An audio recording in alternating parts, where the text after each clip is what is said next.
Friends Peddi cinema గురించి update అని చెప్పి ఆ వీడియోలో చెప్పా. ఆ వీడియో పోస్ట్ చేసినటువంటి చాలా సేపు తర్వాత ఈ వీడియో అప్లోడ్ చేద్దాం అనుకున్నా, కానీ దానికి ఎందుకు వచ్చేటటువంటి కామెంట్ల వల్ల త్వరగా ఈ వీడియోతో అప్లోడ్ చేస్తానని చెప్పి గుర్తుపెట్టుకోండి. పెద్ది గురించి అయితే 2 సూపర్ అప్డేట్స్ వచ్చాయి. అవేంటి అనేటటువంటిది ఈరోజు నేను మీకు చెప్పేటటువంటి ప్రయత్నం చేస్తా. పెద్ది నుండి సెకండ్ సింగిల్ సాంగ్ ఎప్పుడు వస్తుంది అనేటటువంటిది చాలా మంది కన్ఫ్యూజ్ అవుతున్నారు. జస్ట్ చికిరి అనేటటువంటి సాంగ్ రిలీజ్ చేసి ఎంతలా హైప్ సంపాదించింది, ఎన్ని మిలియన్స్ వ్యూస్ వచ్చాయి, ఆల్మోస్ట్ 200 మిలియన్ వ్యూస్కి దగ్గరలో ఉంది మన పెద్ది సాంగ్. ఏఆర్ రెహమాన్ గారి కంబ్యాక్ అని చెప్పొచ్చు, రామ్ చరణ్ అన్న కంబ్యాక్ అని చెప్పొచ్చు, బుచ్చుబాబు సెకండ్ సినిమాతోనే తన యొక్క మాస్ ఏంటి అనేటటువంటిది చూపిస్తున్నాం అని చెప్పొచ్చు. అప్పుడు ఉప్పెన టైంలో కూడా బాగా హల్చల్ అయినాయి. ఇష్కు సిఫాయా అనేటటువంటి సాంగ్, నీ కళ్ళు నీలి సముద్రం మామూలు వైరల్ కదా అవి. అది చూసుకున్నట్టయితే ఓన్లీ తెలుగు లాంగ్వేజ్లో. సో పాన్ ఇండియా లెవెల్లో నేనేంటో చూపిస్తా, నా సాంగ్ సెలక్షన్స్ అంటే ఏందో చూపిస్తా అని చెప్పి బుచ్చుబాబు ఛాలెంజ్ చేసిండు.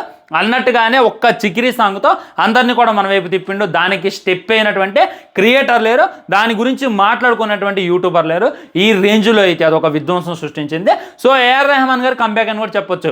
ఏఆర్ రెహమాన్ గారు రీసెంట్గా ఏదేదో మాట్లాడేస్తానులే, కానీ ఒకప్పుడు ఆయన లెజెండరీ మ్యూజిక్ డైరెక్టర్. ఆయన దగ్గర నుండి ఒక సాంగ్ వస్తుందంటే ఆ ఒక్క సాంగ్ ఆయన కంపోజ్ చేసిండు అని అంటే ఆయన కోసం థియేటర్కి వెళ్ళిన వాళ్ళు కూడా ఉన్నారు.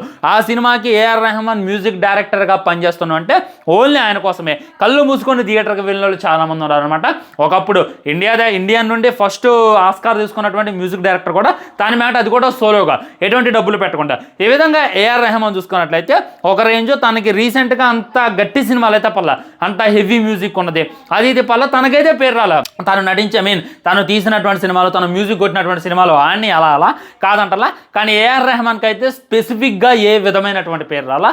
తను కూడా మంచి కంబ్యాక్, తను కూడా ఒక వేరే లెవెల్ ఇదైతే ఇచ్చిండు అనేటటువంటిది క్లారిటీగా అర్థమవుతుంది. సో ప్రతి ఒక్కరిని కూడా లేచి డ్యాన్స్ చేపియగలటం ఖచ్చితంగా మన ఏఆర్ రెహమాన్ వల్ల సాధ్యమైంది అని చెప్పి మళ్ళీ ప్రూవ్ అయిందనమాట. సో మరి సినిమా దగ్గర నుండి ఉన్నటువంటి అప్డేట్ ఏంటి, సినిమా ఎప్పుడు రిలీజ్ అవుతుంది అని చెప్పి కూడా చాలామంది నాకు కామెంట్ చేస్తున్నారు. మనం ఒక షార్ట్ వీడియో చేసాం, ఆ షార్ట్ వీడియో అటు ఇటుగా 150,000 వ్యూస్ అయితే కొట్టింది. నేను దాంట్లో ఏం చెప్పిన అంటే, మన పెద్ది సినిమా ఏదైతే ఉందో ఈ మార్చ్లో రిలీజ్ అవ్వట్లేదు. మీకు తెలుసు Peddi cinema, toxic cinema, Paradise cinema అటు ఇటుగా కొన్ని రోజులు గ్యాప్లో వచ్చేస్తాను అనేటటువంటి విషయం మనకు తెలుసు. సో ఈ ప్యారడైజ్ సినిమా ఏదైతే ఉందో మార్చిలో 100% రిలీజ్ అవుతుంది. పెద్ది సినిమా ఏదైతే ఉందో రిలీజ్ అవ్వట్లేదు, అది ఆల్మోస్ట్ డిసెంబర్కి వెళ్ళిపోయింది అనేటటువంటి విషయాన్ని నేనైతే ఆ షార్ట్లో చెప్పాను. ఆ షార్ట్ని చాలామంది కట్ చేసి నాకు ట్యాగ్ చేసి స్టోరీ పెట్టి మరి నన్ను గట్టిగా అడుగుతున్నారు, నువ్వు ఎలా చెప్తావు పోస్ట్ పోన్ అని, సినిమా నిజంగా పోస్ట్ పోన్ అయిందా లేదని చెప్పి కూడా నాకు చాలామంది క్వశ్చన్ చేస్తున్నారు. వాడన్నిటి గురించి కూడా క్లారిటీగా క్లుప్తంగా విత్ ప్రూఫ్స్తో మాట్లాడేటటువంటి ప్రయత్నం చేస్తా. నేను చెప్పాను అంటే 100లో 90% జరిగితే దాంట్లో డౌట్ లేదు. ఇదైతే మీరు సెకండ్ థాట్ పెట్టుకోమాకండి ఫ్రెండ్స్. సో మెయిన్ డీటెయిల్లోకి వెళ్ళే ముందు సెకండ్ సింగిల్ ఎప్పుడు అని చెప్పి చాలామంది అడుగుతున్నారు. ఈ పార్టీకి సెకండ్ సింగిల్ని రిలీజ్ చేసేవాళ్ళే భయ్యా. ఇప్పుడు డిసెంబర్లో చూసుకున్నట్టయితే చికిరి సాంగ్ రిలీజ్ చేశారు, జనవరిలో చూసుకున్నట్లయితే సెకండ్ సింగిల్ సాంగ్ రావాలా, వచ్చినట్టయితే ఒక ఇంపాక్ట్ అనేటటువంటిది ఉండేది. ఆల్రెడీ ఫస్ట్ సాంగ్ ఆ రేంజ్లో ఉందంటే ఇంకా మిగిలిన సాంగ్స్ కూడా వేరే లెవెల్ ఉంటాయి అనేటటువంటి హైప్ ప్రతి ఒక్కరికి ఉంది. ఒక క్యూరియాసిటీ కూడా ప్రతి ఒక్కరు వీళ్ళైతే క్రియేట్ చేస్తారు. రిలీజ్ చేసినట్టయితే బాగుండేది, కానీ సినిమా చూసుకున్నట్లయితే అనుకున్నటువంటి డేట్కి రిలీజ్ అవ్వట్లా. దీనివల్ల సినిమాని పోస్ట్ పోన్ చేస్తున్నారనమాట. ఎప్పుడు వస్తుంది బ్రో అంటే మరీ డిసెంబర్ కాదులే, కానీ ఖచ్చితంగా జూన్ ఆర్ జూలైలో మన పెద్ది సినిమా రాబోతుంది అనేటటువంటిది గుర్తుపెట్టుకోండి. మళ్ళీ నేను కొట్టి చెప్తున్నా, 27న మార్చ్లో చూసుకున్నట్లయితే సినిమా రాట్లా, పెద్ది సినిమా రాట్లా. ఇదైతే మళ్ళీ మీరు గుర్తుపెట్టుకోండి. మళ్ళీ అప్పుడు దాకా వెయిట్ చేసి వాళ్ళు అఫీషియల్గా వేరే డేట్ ప్రతిపాదించిన తర్వాత మీరు బాధపడటం నాకైతే ఇష్టం లేదు. ముందుగానే చెప్తున్నా, మార్చ్లో అయితే పెద్ది సినిమా రాదు. మరి మార్చ్లో మేము ప్యారడైజ్తోనే సరిపెట్టుకోవాలా, టాక్సిక్తోనే సరిపెట్టుకోవాలా, ఇంకో సినిమా మాకు రాదా అని చెప్పి మీరు అనుకోవచ్చు. ఏం కంగారు, మనం అక్కడ ఇంకో తోపు సినిమా అయితే అప్పుడు రిలీజ్ అవుతుంది. అసలు పెద్ద సినిమా పోస్ట్ పోన్ అవ్వడానికి గల కారణం ఏంటంటే కొద్దిగా వర్క్స్ అయితే బ్యాలెన్స్ ఉన్నాయంట. లైక్ ఒక సాంగ్, అన్ని సాంగ్స్ అయిపోయినాయి, 4 సాంగ్స్ అయితే కంపోజ్ చేశారంట, 4 సాంగ్స్ సంబంధించినటువంటి షూటింగ్ అయిపోయిందంట. సినిమా అటు ఇటుగా ఒక 95% షూటింగ్ అయితే అయిపోయింది. ఇంకో 5% క్లైమాక్స్ ఫైట్, కుస్తీ ఫైట్ అని మీరు చెప్పింది చూసారు మొన్న, అదొక్కటి బ్యాలెన్స్ ఉందంట. ఇక అది మినహాయింపి సినిమాని ఆల్మోస్ట్ కంప్లీట్ చేసేసారంట. అండ్ లాస్ట్ ఐటమ్ సాంగ్ కోసం సినిమాని కొద్దిగా డీలే చేస్తున్నారు. Item song plus climax fight కోసం అటు ఇటుగా ఇంకొక 10% వేసుకోండి, ఇది బ్యాలెన్స్ ఉంది. దీనివల్ల సినిమా కొద్దిగా డీలే అయ్యేటటువంటి అవకాశాలు ఉన్నాయి. ఐటమ్ సాంగ్కి ఎందుకు ఇంత లేట్ అంటే, ఇప్పుడు మనం రామ్ చరణ్ చూసుకున్నట్టయితే ఇండియాలో లేడు, వేరే కాడ ఉన్నాడు. అన్ని ఇచ్చేటటువంటి ఇంటర్వ్యూలు అవన్నీ కూడా మీరు చూడొచ్చు. ఎక్కడ వేరే దేశం వెళ్ళి ఆ ఆడి కార్లు, బెంచ్ కార్లు, F1 రేస్ వాడి గురించి మాట్లాడేటటువంటి ప్రయత్నం చేస్తాడు. కాబట్టి అన్నకి వెళ్ళాడు అనమాట. అండ్ ఐటమ్ సాంగ్ కోసం ఏ అమ్మాయిని తీసుకోవాలి అనేటటువంటి దానికోసం చాలా టైం పట్టిందంట. సో ఫైనల్లీ మనం మృణాల్ మృణాల్ ఠాకూర్ ఐటమ్ సాంగ్ చేయబోతుంది అనేటటువంటిది అఫీషియల్ కాదు. నేను చెప్తున్నా, మీరైతే ఏ విధమైనటువంటి డౌట్ పెట్టుకోమాకండి. 100కి 100% మృణాల్ ఠాకూర్ని పెద్ది సినిమాలో ఐటమ్ సాంగ్ కోసం సెలెక్ట్ చేశారు. తను కూడా ఓకే అన్నదే. రామ్ చరణ్ కూడా వచ్చేటటువంటి అవకాశం ఉంది. వీళ్ళు వచ్చిన తర్వాత ఈ ఐటమ్ సాంగ్ కంప్లీట్ చేసి క్లైమాక్స్ షూటింగ్ని కంప్లీట్ చేసి మన ముందు పెట్టేటటువంటి ప్రయత్నం అయితే చేస్తున్నారు. ఓకే, టాపిక్ వచ్చేస్తాను. అదేంటంటే మరి మార్చిలో మాకేమీ లేదా, స్టఫ్ లేదా.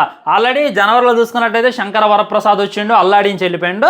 అండ్ అదేవిధంగా మార్చిలో చూసుకున్నట్లయితే రామ్ చరణ్ వస్తాడు, ఆయన కూడా అల్లాడిస్తాడు. ఇక డౌటే లేదు. ఇక ఉస్తాద్ భగత్ సింగ్ ఉంది, అది ఎలాగైనా హిట్ అయితే. అండ్ మన వరుణ్ చూసుకున్నట్లయితే కనకరాజు ఒక టీజర్ కూడా రిలీజ్ అయింది, అది కూడా బాగుంది, అది కూడా hit అయ్యేటట్టుంది.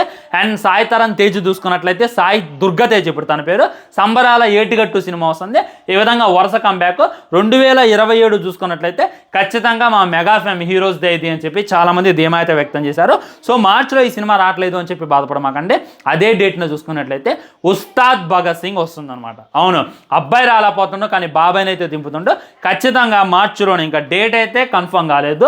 Peddi cinema May are జూన్లో రిలీజ్ అయితే దాంట్లో డౌటే లేదు. సో అది మే ఆర్ జూన్కి వెళ్ళిపోయింది కాబట్టి ఈ ఉస్తాద్ భగత్ సింగ్ని మార్చిలో రిలీజ్ చేసేటటువంటి ప్రయత్నం శంకర్ అయితే చేస్తున్నట్టు. ఆ సినిమా షూటింగ్ ఎప్పుడో అయిపోయింది. వాళ్ళైతే ఎప్పుడో కూడా మనకు అఫీషియల్ అప్డేట్ ఇచ్చారు, దాంట్లో డౌటే లేదు. సాంగ్ షూటింగ్ కూడా అయిపోయింది. ఇంకా వేరే వేరే చిన్న సీన్స్ ఉన్నాయి. వితౌట్ పవన్ కళ్యాణ్ గారితో కొన్ని చిన్న సీన్స్ ఉన్నాయి, అవి కూడా త్వరగా కంప్లీట్ చేస్తారంట. గట్టి కూర్చుంటే హరిశంకర్ గారికి ఎంతో టైం పట్టదు, ఎందుకంటే అది రీమేక్ సినిమా కాబట్టి. అది కూడా మన ముందు దింపేటటువంటి ప్రయత్నం చేస్తారు. సో మార్చిలో చూసుకున్నట్లయితే ఉస్తాద్ భగత్ సింగ్ రాబోతుంది అనేటటువంటిది క్లారిటీగా అర్థమవుతుంది అనమాట. చాలు అనేటటువంటి ఫీలింగ్ అయితే నాకు కలిగింది. మొన్నటిదాకా నాకు ఉస్తాద్ భగత్ సింగ్ మీద ఏ విధమైనటువంటి నమ్మకం లేదు, ఏ విధమైనటువంటి హోప్ లేదు, ఎందుకంటే అంత ఇదిగా లేదు. హరిశంకర్ చూసుకున్నట్టయితే రీసెంట్గా ఎన్ని ఫ్లాప్ చూశాడు అనేటటువంటి మనం చూసాం. కానీ ఆ రిలీజ్ చేసినటువంటి టీజర్స్ అయినా, మొన్న ఈ మధ్యన వచ్చినటువంటి ఫస్ట్ సింగిల్ సాంగ్ అయినా ఒక క్యూరియాసిటీని అయితే సినిమాలో పెంచేసింది. దీనివల్ల సినిమా మీద హైప్ కూడా జై అని పెరిగింది అని చెప్పి నేనైతే అనుకుంటాను ఫ్రెండ్స్. సో ఎవ్వరు కూడా ఫిగర్ చేయమాకండి.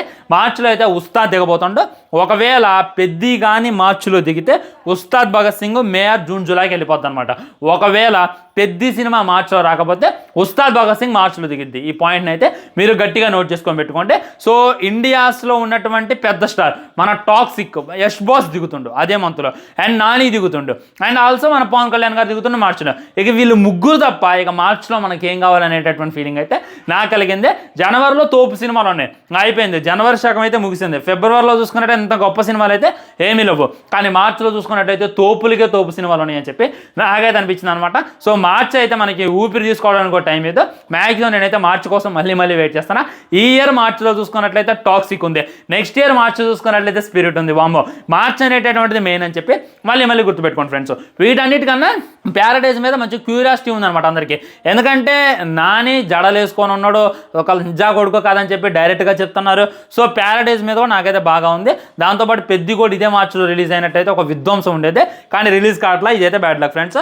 ఆల్రెడీ మన స్పిరిట్కి సంబంధించినటువంటి విలన్ ఎవరు, మాడంగ్ సియో కొన్నాడా లేడా, ఇంకొక కొత్త విలన్ తీసుకున్నారంట. షూటింగ్ డెహ్రాడూన్లో జరుగుతుంట. వీటన్నిటికీ సంబంధించి ఒక వీడియో చేస్తాను. డెఫినెట్గా వెళ్ళండి. ఐ బటన్ లేదు, ఎండ్ స్క్రీన్ వస్తుంది అనమాట. ఆ వీడియో చూసేటటువంటి ప్రయత్నం చేయండి, మీకే మంచి క్లారిటీ వస్తుంది. ఉంటా, బాయ్ బాయ్, నమస్కారం.